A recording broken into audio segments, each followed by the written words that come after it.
Hi and welcome everyone. This is the UCCS Speaker Series. I'm Richard Kravitz. I'm director here at UCCS. Welcome to our in-person audience and to our Zoom audience, hopefully listening to the talk at home. The COVID-19 pandemic was undoubtedly one of the most disruptive experiences any of us have had, and certainly the most disruptive to America since at least September 11th, 2001. And it's not over yet. You might have just heard that, ironically, the Centers for Disease Control had an annual conference and 35 attendees developed COVID shortly thereafter. But we're certainly in a different place than we were a few years ago. And the issue now is to try to consolidate what lessons we may have learned and to use that knowledge to plan for the future, because this is unlikely to be the last epidemic that we experience. In reacting to COVID, of course, there were a lot of early missteps, some of it coming from just how fast things were moving and lack of knowledge, and there were accusations of both overreacting and underreacting to events. And one place where that arose most frequently and most saliently was with regard to school closures and school reopening. And we're still dealing with some of the consequences of those decisions. The school closures were very disruptive. They were certainly controversial. We're going to look today at what are some of the lessons from that experience. So to address that, our speaker today was intimately involved in these questions in California, in part from her work as the lead for California's Safe Schools for All initiative. She'll draw on that experience as well as her role as a pediatrician and an academic at UCSF to reflect on the complex interactions between science and policy and vice versa during a public health crisis. So who is this person who's going to address these questions? Naomi Bardak is Professor of Pediatrics and Policy in the Department of Pediatrics and the Philip R. Lee Institute for Health Policy Studies at UCSF. She's also Vice Chair of Health Services Research in the Department of Pediatrics.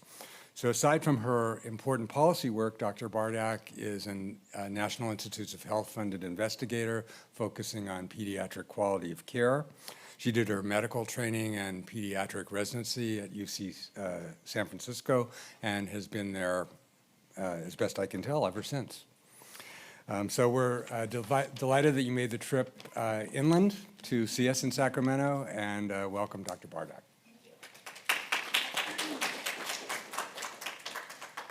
Thank you so much for that very nice introduction. I really appreciate it. I'm really happy to be here. It's a great pleasure and an honor, and also I think a great opportunity to talk about this particular subject. And I'm just seeing if anybody's sitting. Oh, there's some people sitting who might not be able to see. So feel free to switch over if you feel like you need to, or go one direction or the other in order to be able to see, and I can make eye contact better with you.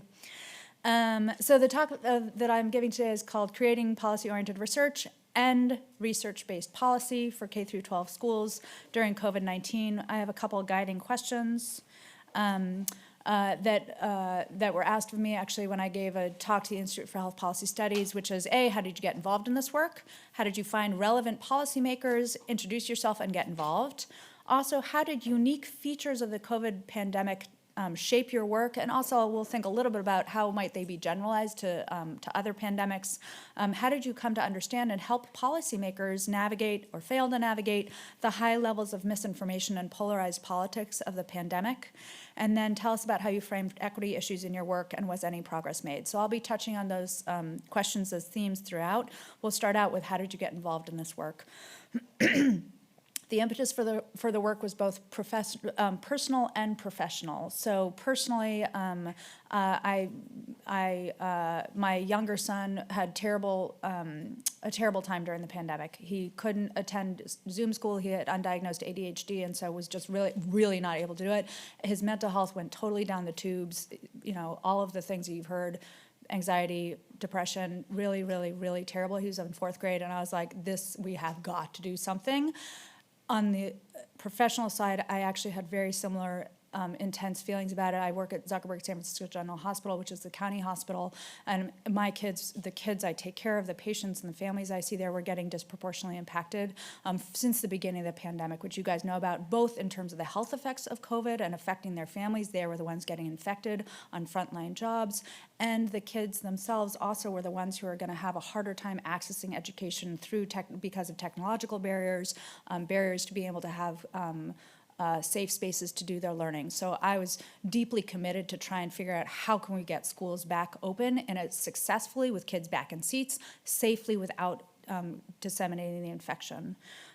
So the early learnings we had from the pandemic, so that I woke up in April of 2020 and I was like, I got to do something. I have these research skills about implementation science, about quality measurement and pediatrics that I think can be applied to schools.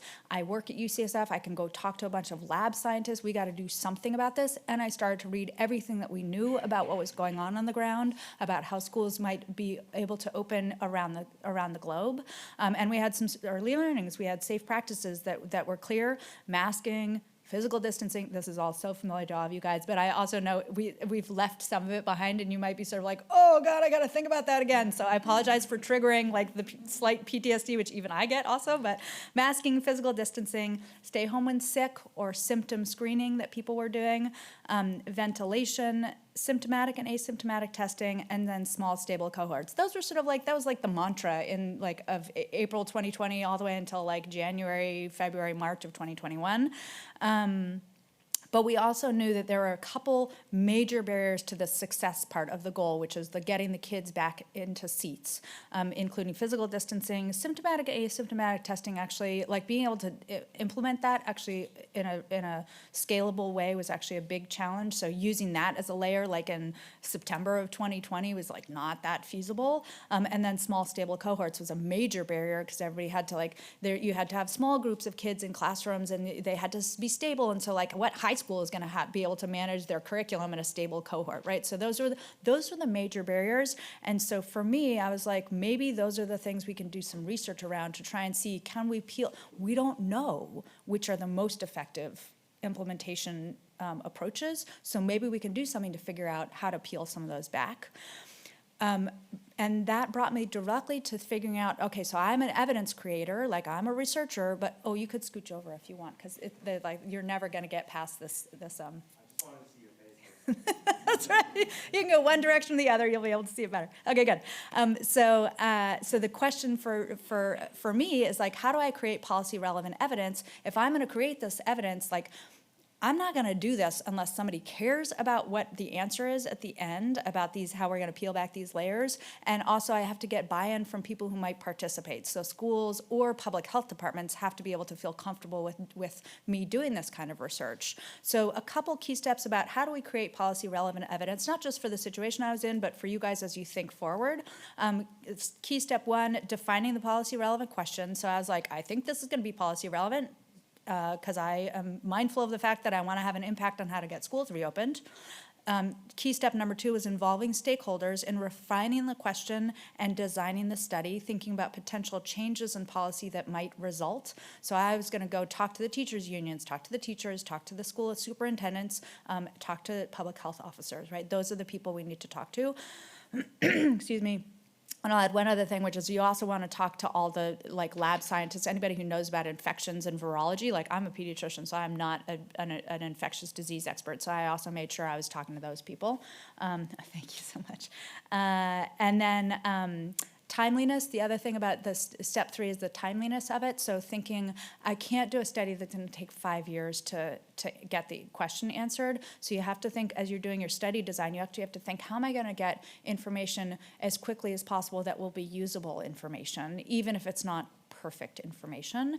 And then the last part is sharing the results, interpreting them in the context of the policy environment, and sharing the policy and implementation implications, which there's an idea of something called the last mile, which I was taught about that by my dad, Eugene Bardak, who some of you guys might have known through your training.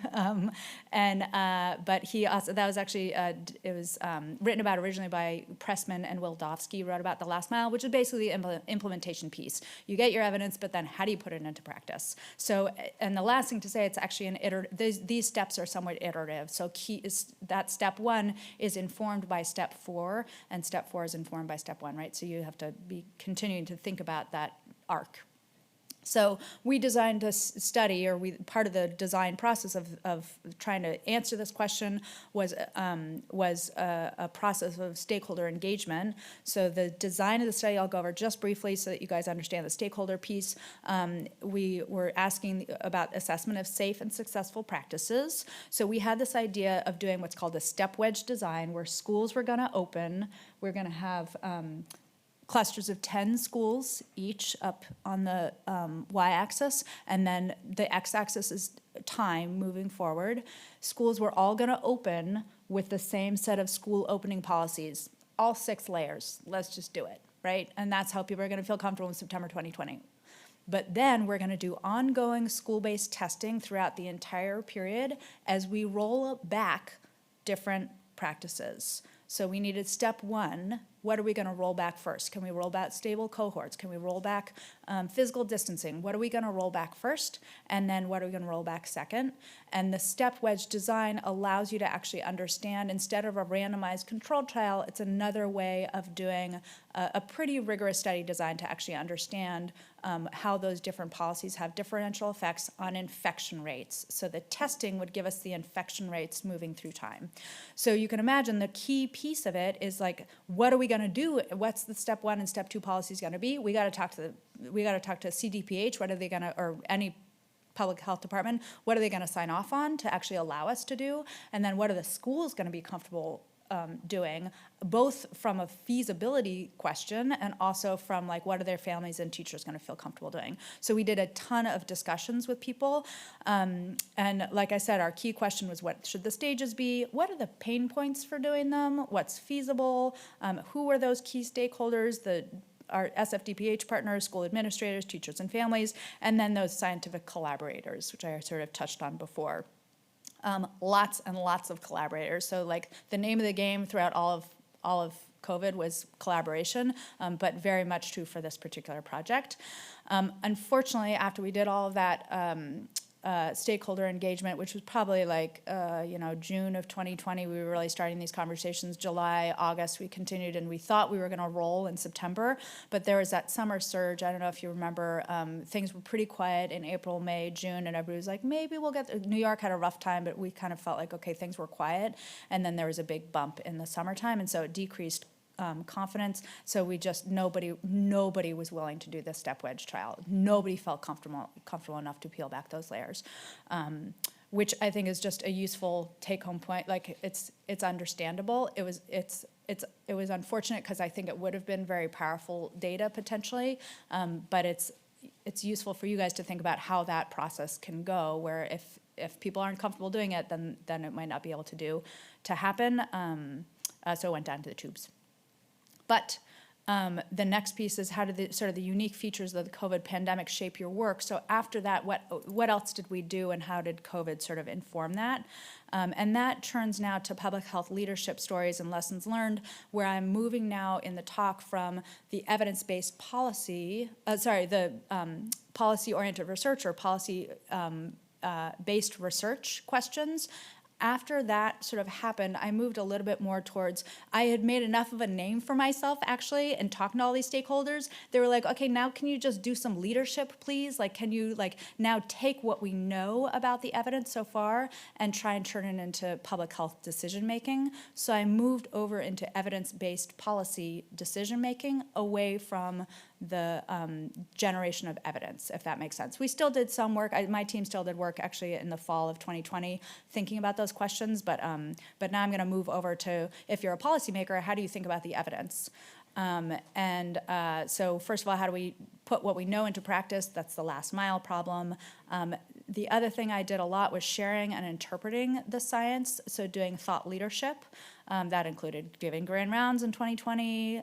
We actually at UCSF convened a whole bunch of people who were being tapped to give advice to schools. All the doctors were being asked to give advice to schools. And like, you know, the radiation oncologist was being asked by her school to help give advice. And so we formed a group, in order to share best practices and everything that we knew, and also not confuse people. Like if the radiation oncologist said one thing to her school, and then there was, you know, me saying something else to a different school, it's going to be totally confusing for people and unpleasant for everybody. So we actually got together as a collaborative at UCSF to make sure that we were sharing information and sort of working out the complicated discussions on our own. Then I also wrote a New York Times op-ed. I ended up getting tapped by the Chicago Public Schools around testing practices. And then my real service jobs where I got deployed to support the design of school-based testing for schools at San Francisco DPH. And then I got asked to come serve at the state by Mark Galley, the Secretary of Health and Human Services, to work on Newsom's team to help do the Safe Schools reopening team, which Dr. Kravitz already mentioned in the introduction. And the theme that I think is really important and useful to think about for me as public health leadership, and as we think about how things played out for schools and COVID, is actually thinking about the interplay between the different branches of government. So I was brought on the executive side, right, because I was in Newsom's office, and HHS is the implementation arm of the executive branch. And so just to think through, like, what is it that, what happened, and that all the decisions that got made that affected schools, which branch of government was doing it, and how does that actually help us understand how the school story played out? So in March 2020, there was a state of emergency declared. That's the executive branch. June 2020, the schools were held harmless for remote learning. That was the legislative branch. What does that mean? That means that the schools could stay closed as long as that piece of legislation was active, without losing money for being closed. So as long as they were doing online teaching, they were able to get the same amount of money. And that aligns the incentives to actually stay closed in some ways until that hold harmless ends. Throughout the pandemic, there was public health agencies and orders. That was the executive branch. You know, all that guidance that kept on coming out. What can we do now? There was new school guidance that kept on coming out throughout the time of the pandemic in those years. And then in winter and spring of 2021, there were some key legal challenges to school restrictions in California from the executive branch, the restrictions from the executive branch. The legal challenges were through the judicial branch. So you think about, like, oh, these major, like, branches of government, blah, blah, blah, that's all what we heard about when we were, you know, learning about government. But actually the interplay between those three branches was actually a lot of what drove things that happened in the pandemic. So because then in March of 2021, there was another legislation to incentivize school reopening. Because the hold harmless was still active until June 2021, the legislative branch actually said, okay, how can we realign an incentive to make it so that a school is more likely to open, even though they have this hold harmless that, like, is driving people to say we're going to stay closed. And then in April of 2021, CDC dropped a ton of money for school. It's actually from the federal government, over $1 billion for school-based testing alone, that was then implemented through the executive branch. So there was a lot of, all of a sudden, the implementation arm had a lot more resources in order to be able to support school reopening in this very specific way. That was, people found testing to be a very helpful, like emotionally very helpful thing to have done in their school. And then summer of 2021 is when the sundown of the hold harmless legislation. Also, there was a release of new school guidance, which is executive branch, and a pathway forward for the schools. Knowing that Delta was on the way affected people's school guidance as well. And that was all executive branch, except for then that legislative piece for the sundown of hold harmless. So I'm going to talk to you a little bit about how that played out and how it affected our relationship with how we navigate through things as policymakers. Partly related to the polarization and the levels of misinformation. I'll show you how those different legislative and executive branch policies played into this conversation about this very polarized conversation. So a theme that I kept on saying a lot during all the time I was giving public talks all the time about COVID, is the pathway forward for schools is a middle road. On one side, we could crash into reopening, it's actually really, we could crash into staying closed. There were some schools that stayed closed all the way until June of 2021, and they didn't reopen the entire time. That, to me, is a risk to the kids and the families, as we already talked about, educational outcomes, mental health outcomes for the kids, right? Crash into that side. On the other side, you're crashing into reopen and don't have any mitigation strategy in place, and we know that that is going to lead to increased infections in the schools, in the teachers, in the community, in the families. So we were always trying to say, what is the middle pathway? A lot of it was actually very, very hard implementation problems, which is those 6 layers. And so as the executive branch, our job was to help people do the implementation of those 6 layers in order to help them avoid crashing into one side or the other, and to reassure people that this is the way to do it. And the last piece, which is related to equity, and which is sort of the last theme, but I'll bring it up now for a second, is that there was a lot of mistrust in the schools throughout the state of California that historically the school administration had not been able to provide enough health-oriented interventions in the past. So they were like, yeah, those 6 layers you say you're gonna do, like teachers and families were like, nobody, you are not gonna be able to do it. Oakland School District was like, you didn't have soap in the soap dispensers last year. So you're telling me you're gonna do 6 layers effectively now, right? So you can imagine there's sort of a legacy that also was an important piece of the story of why some people really felt like it's not safe to reopen, because they didn't feel like the systems were in place to help them.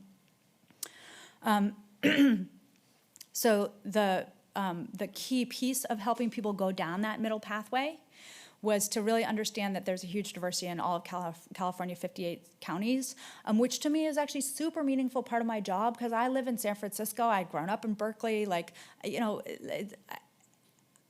The feeling of working with people who had actually relatively different political perspectives and sometimes COVID perspectives than I did, and yet really feeling like we had a partnership. They were deeply invested in the same things I was invested in, and we might have slightly different pathways to get there, but they were deeply invested and we were in it together, was actually very meaningful. And I think it gets lost in the noise of all the shouting that happens, and just the interpersonal part, like knowing somebody else, knowing their name, and talking to them about tough topics is really, really meaningful. So as you guys do your work, like continue to remember, it's those relationships are actually very meaningful and can help us get over the yelly, shouty, terrible stuff that we hear and see if we're just in the social media or sort of in a bit much larger stage that actually doesn't have that interpersonal interaction. So that's just to sort of say, like, we know that there's political polarization, and yet the counties had to work together, and we had to all sort of have ongoing conversations about how to actually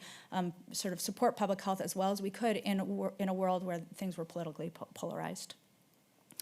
And I guess the last thing I'll say is that you have to have some emotional intelligence and compassion to be able to hold all perspectives. So I really tried to listen very clearly to people. A lot of people were scared, confused, and angry. Mostly they were all just trying to do their best. So even if there was anger coming at me, I was like, I know you are trying to do the best you can, and I'm going to try and do the best I can back with you, because otherwise it's too easy to shut down and sort of stop trying to work together. But that wouldn't be in the service of the kids. So so this is sort of the mantra I had for most of the pandemic, which is, if you want to go quickly, go alone. If you want to go far, go together. And the goal for me was, we needed to go far. We had 6 million kids, we got to get back to school. So we were in it together, we were going to try and go far. And that's sort of the right way forward. And we ended up in July of 2021, we had to use a lot of those sort of collaboration to help people remember to collaborate together. We released school guidance that said everybody should continue to use their masks in school. CDC had said, you can take off your mask if you're vaccinated. Those who aren't vaccinated have to keep their masks on. And we were like, that is a terrible idea, because those kids are going to be like, it's just like ostracizing, right? Either you're going to be ostracized because you're wearing a mask, or you're going to be ostracized because you're not wearing a mask, and the poor teachers are going to have to enforce, do you have a vaccine? Okay, you have to put your mask on. Like, oh my God, right? Like that was just going to be a total disaster. And so we had to keep on helping people remember, like we had all these people come to many school superintendents, not many. There was in that, you saw the diversity of political perspectives in California. So there were definitely some school superintendents, county superintendents saying, do I have to enforce the mask mandate? And our answer was like, there weren't any teeth at the time at the state, and generally speaking, there's not that much teeth in the public health guidance that says, if you don't do it, we will shut down your school, you will get a massive fine. Like, there's some, but it's not like a huge enforcement mechanism that's gonna make everybody do exactly what the guidance says. So our answer to them was like, we're not gonna say, sure, just ignore it, but we are going to point out, like, if you don't enforce, there will be COVID infections and there will be COVID spread. So you just have to understand, it's not like we're making this stuff up. If you don't enforce, COVID's enforcing it.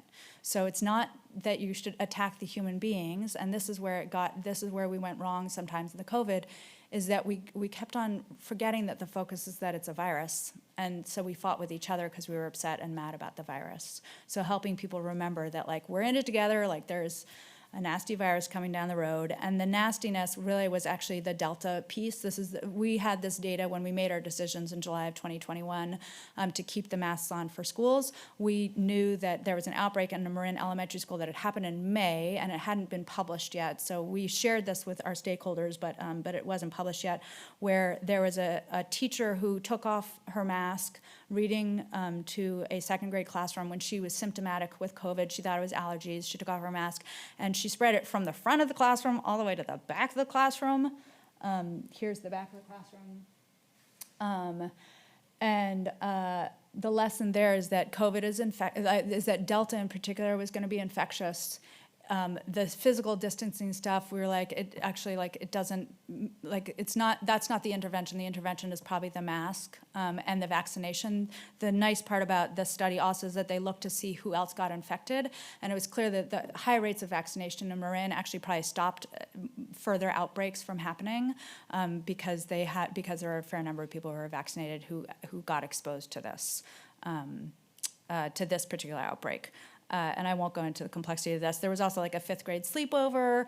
And so the other lesson is that it's not actually spreading in schools only. You got to remember that there's actually social things that happen outside. So many people were like, we should keep the schools closed. I mean, this was like before this particular period, but we should keep the schools closed because that's where COVID is spreading. It's like, no, actually, it's a lot of the social interactions is where COVID is spreading. So helping to stop demonizing the schools quite so much.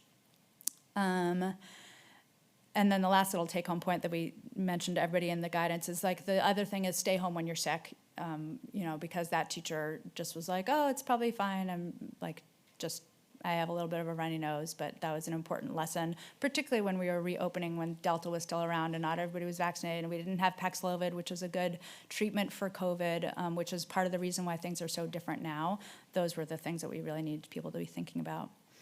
So just to go back to the judicial branch piece of it, so that what we just talked about was the executive branch decision-making around guidance and how you talk to stakeholders. Now we're going to talk about the judicial branch piece of it. So there were 2 key lawsuits, Naomi Bartek, Gavin Newsom, Mark Galley, Tomas Aragon, who's head of CDPH. I got personally named in lawsuits, which I was not expecting when I said, yeah, I'm like a little academic. I'm like, sure, I'll go help you at the state. And I was like, oh, I'm getting sued multiple times. Okay. But they're interesting stories, which is that, so the first one was a lawsuit in March of 2021 around physical distancing and high schools. And the lawsuit was basically saying that these aren't fair pieces of the guidance, and they ended up actually essentially winning that lawsuit, and that allowed us actually to peel back in our physical distancing guidance to say it's okay to do 3 feet of physical distancing, which is interesting because the evidence came out right about then from Massachusetts that it was fine. And so honestly, I was actually quite happy that the lawsuit played out the way it did because it totally accelerated over like a weekend our ability to be like, great, change the guidance, 3 feet. go ahead, everybody can go back to school. Like, it just allowed us to make it a much more, not much more, but a somewhat more liberal guidance. So more kids back into school, which I thought was actually a good outcome, as well as the high school part of it, which is that it allowed high schoolers to come back sooner than they would have otherwise. We were already getting to a place where at that point, I don't know if you remember, there was like tiers, and if you were at a certain tier, you could do more. If you were at like a certain infection level, like purple, you remember these? Purple, orange, yellow, right? You remember that? Ooh. So if you're in a lower tier, you could do more things and open up your high schools if you're in a lower tier. So basically, it allowed the schools to open up at the high schools to open up at a higher level, and which I also thought was good because there were a lot of high schoolers who had a lot of mental health repercussions at that time. So I actually thought that was a good thing, that piece of the judiciary, to me, you know, would I have wanted to be sued? No, but I felt like, okay, that's an interesting piece of how government works, and that actually I think was good for public health, even though it's like probably not the most direct way we could have gotten there. But and then the second one, the mask lawsuit, happened in the summertime. Like I was saying, people were really, like in July of 2021, people were upset that we were asking people to keep masks on in the schools. But we were super prepared for that. We sort of knew that it was coming, and we made a clear decision, like, we will take the heat for the schools. It was going to be really hard on schools if they had to do that vaccinated, not vaccinated whole piece. And also, some schools that were getting a lot of pushback from families about wearing masks, and it was the county public health folks, it was the county school superintendents, they were going to take a ton of heat from those families. So we decided that we would try and take the heat for the state, where they could kind of, like, for those counties, so they could blame the state more clearly for a policy that we thought in the face of Delta was actually the right thing. It would keep kids in school more. And it did turn out that if you looked at the map, and I'm sorry I don't have a picture of it, but in like the fall of 2021, we had the fewest school closures around the nation, partly I think because of our mask policy and because we had a really strong testing program that allowed people to, they could stay in school as long as they tested. And so kids and teachers didn't have to go out the same way they did in other places, because if they were exposed, and they didn't have to leave. I don't know if you remember this, but if you were exposed, you had to leave school in the earlier days. And we made it in September of 21. If you're exposed, that's cool as long as you're testing. And, even if you were like in an indoor space and you had your mask on. And then the last question about the equity issues. So one really important lesson learned for me is listening for, eliciting, and lifting up voices. There's a couple things. One is somebody, when I first sort of, actually even before I arrived at the state level work that I was doing, somebody in state government said, please send me emails. And it was somebody who I knew, and I was like, I feel bad, like, attacking and criticizing, and they're like, please send me emails.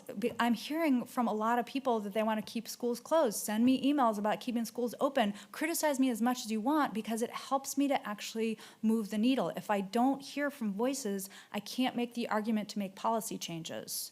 So I know for a long time I was like, whatever, if I send another email or I sign another petition, it's not going to make a difference. It actually really makes a difference, because they need to be able to have data, public voice to point to be like, this is the will of the people. This is actually what people want to have happening. So don't feel shy about raising your voice and being critical, or feeling like it doesn't make a difference, because it actually really does.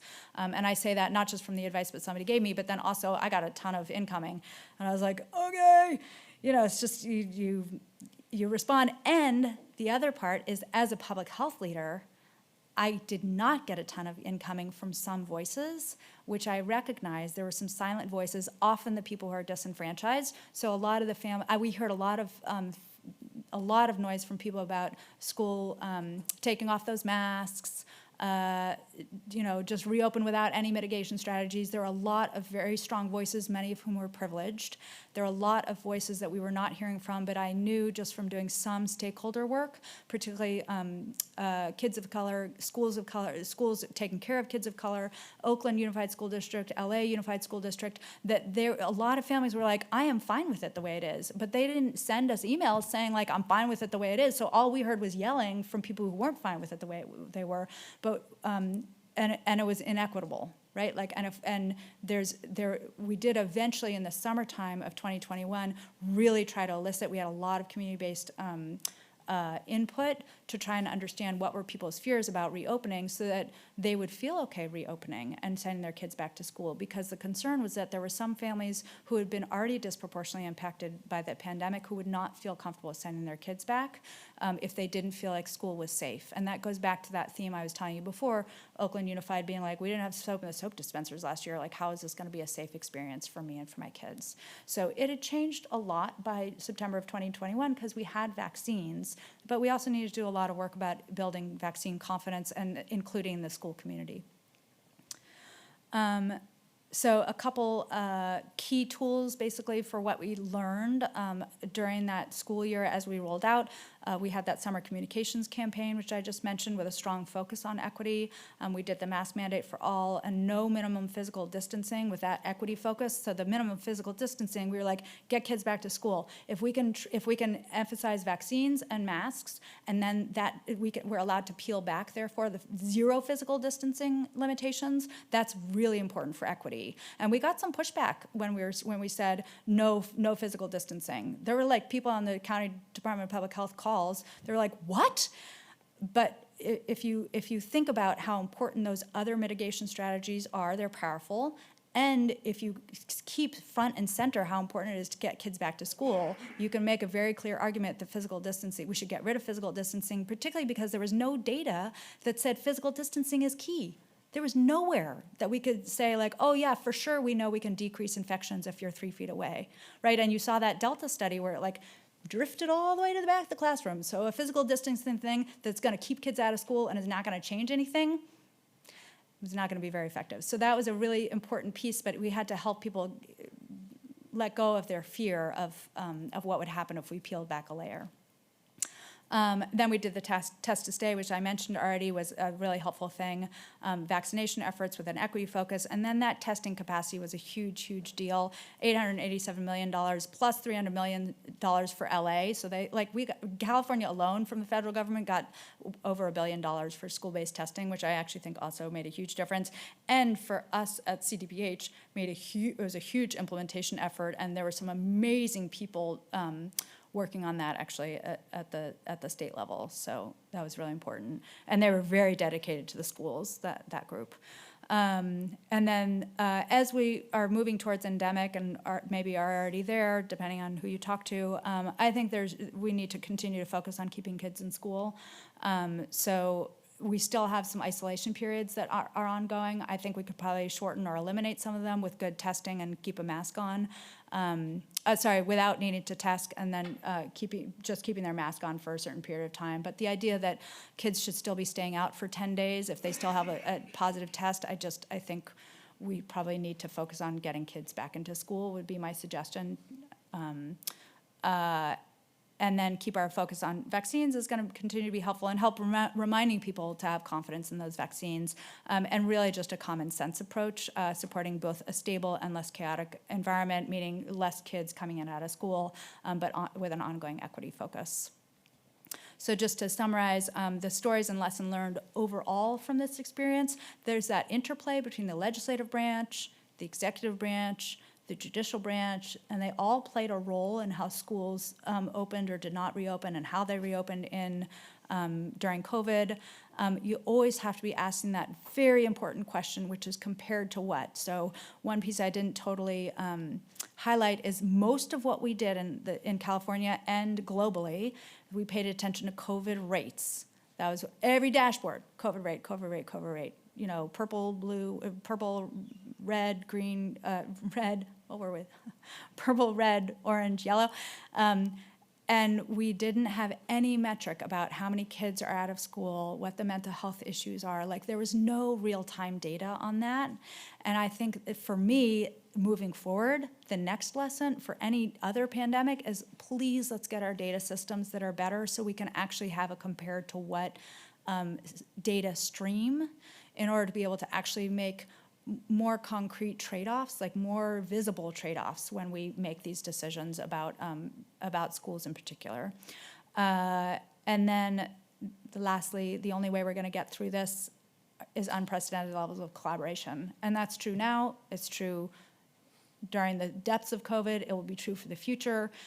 scientific collaboration, greater transparency, and signs of unity and discussion across public health, education, finance in a state. So I know Rhode Island did a really nice job actually having their education person at the podium when the governor was talking, as well as sort of the economic leaders in a community, so that it's showing like, okay, there's discussion and there's unity across all these different sectors, and I think it just allowed for a more robust and comfortable conversation about, in exactly that way that I was talking about, safe and successful, having multiple different goals in mind. And then community cohesion, continuing to encourage people to not hate on each other, and we're in it together. We got this terrible enemy as the virus. If we start attacking each other, the virus just gets a greater advantage, and so let's not go that direction. Great diversity of California. COVID is the enemy, I just highlighted that. And then fighting inequity, making sure that voices get brought up, listening into the silence and making sure that voices don't get lost. And then here's my finishing quote, which I think is apt for the moment. Happy to take questions.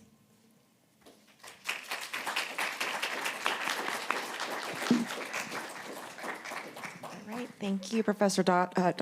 Bardak, for that fantastic presentation today. And we're going to go ahead and open up to Q&A. I don't think that we had any. Okay, so we'll go ahead and take the first question actually from the audience, in-person audience. If you want to go ahead and raise your hand, and then I can go ahead and take the mic to you. Start us off, Dr. Kravitz. I'll go ahead. I'll join you, but I won't stand on the X here. So thank you again. That was a really terrific talk. So I guess maybe two things. So if I understood correctly, you never got to carry out the step wedge project, right? So where did the evidence come from that you presented to these groups as you were enacting the politics? And then the other thing I was curious about is that you obviously had direct pushback from the judicial branch by way of the lawsuits. Was there any specific interaction between the executive and legislative branch that you were involved in? And were one of the duties of the legislature, of course, is oversight of the executive branch, and did that ever come up for you? Yeah, no, great question. So there was definitely a lot of discussion. It's a couple different pieces. Sometimes I got people, representatives coming to ask me to go and actually discuss with their constituents a little bit more, just to help them understand it. So there was that piece. It wasn't an oversight piece, but it was certainly like a little bit of a collaboration to help people understand the rationale behind the guidance, which I think was important, and helping them to understand it so then they could also explain it to their constituents. So I think that was a helpful piece. And then there was a lot of discussion during, as we considered the reopening legislation that got passed in March of 2021, a lot of discussion about what should go into that legislation to incentivize schools to reopen. So it was both, there was money on the table because of that legislation. They put money on the table. If you reopen by XYZ date, then you can get this amount of money. And for each day that passes after that, you'll still get like a gradient of money. So even if you open in April or May, you'll still get some amount of money. So just to continue to incentivize people. But what were the conditions that they had to have in place? Like what safety conditions had to be in place? And then what was kind of the backup plan for public health? Those were all things that the legislative body wanted to get feedback from us about what we thought was the best way to craft that legislation.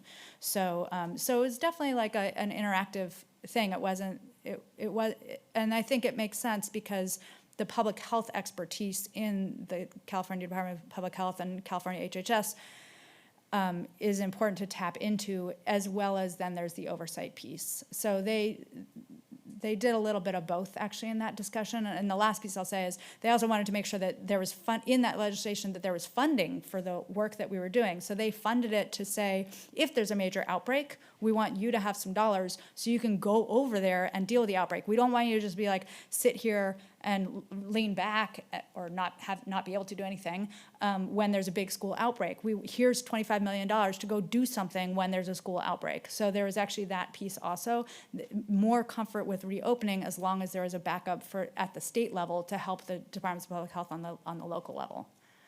Wonderful. Thank you so much, Dr. Boddock, for a fantastic talk and presentation today, and also for the great questions from both from the audience as well as our Zoom audience.